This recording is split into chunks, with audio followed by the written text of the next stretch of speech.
we're gonna make sure that we have no tape on our overlap right here.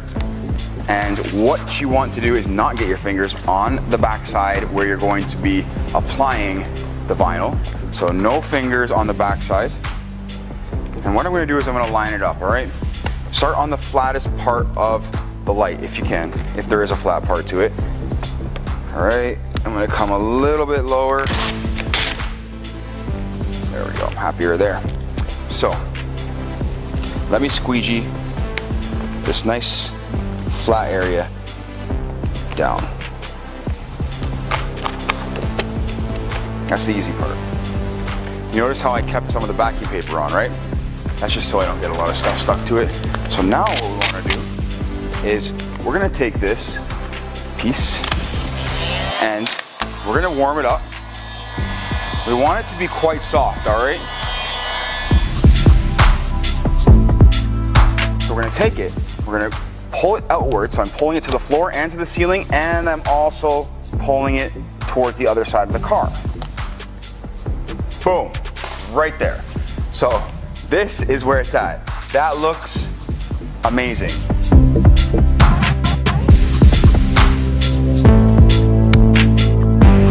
So we want to get a good tuck right to the edge for the most part.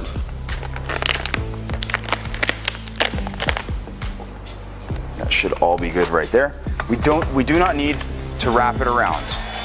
What we do need to do is make sure that there's no tension on the edge. This is what the tape is for, okay? This is the tape. The tape is so the vinyl can slide off and lift off easily. So let's do up here. So the reason why we have to stretch the vinyl around is so that this part shrinks in and contours itself around.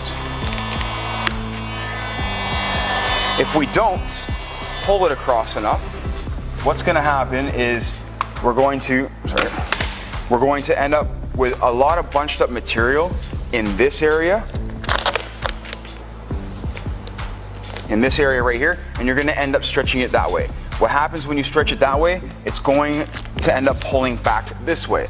Right now the vinyl stretches across here, so we don't actually have any tension on this top edge or this bottom edge. All the tension runs right through here, and we stop it before we get to the very end. That way we're not stretching all the way through.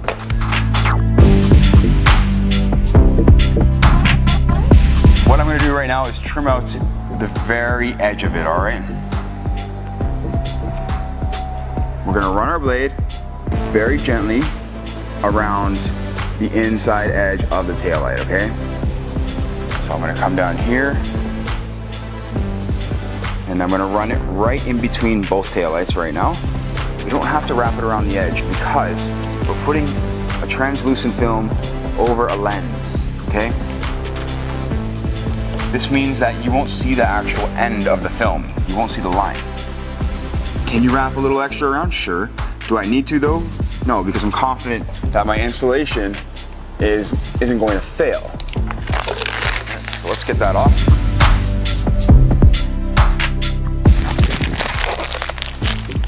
Look at the difference. Go over the edges with heat when we're finished. Always. Extremely, extremely important. Let's do this guy right here. So I'm gonna cut out a small piece. So this one's gonna be much easier, all right? So I have already wiped these down. I do not need to wipe them down again.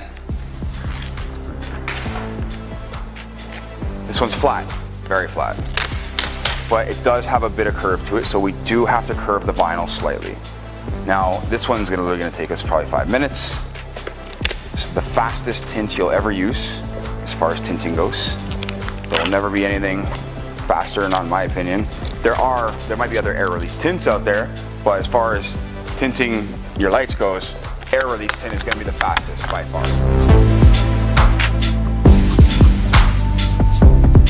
So this guy is already tinted.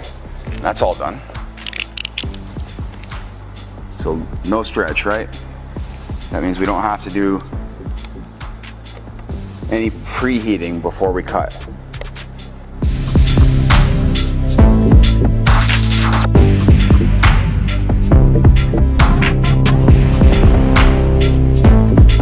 Now, we still need to go over the edge with heat.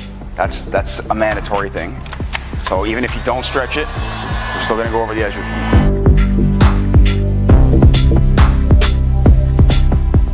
These two sides right here